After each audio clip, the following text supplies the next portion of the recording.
okay yun. Hati-hatian na lang namin ngayon. Magkano ba yun?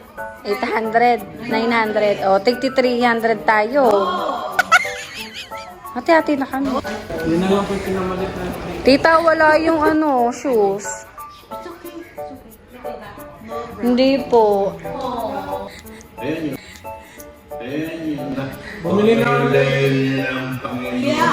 Bumili na kami. Bumili na lang kami. Bumili na kami bago, tita.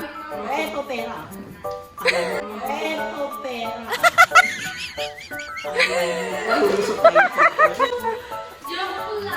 Joke lang yan.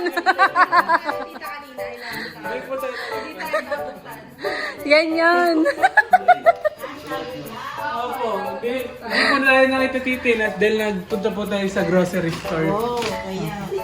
Alam mo ha, papitak tayo.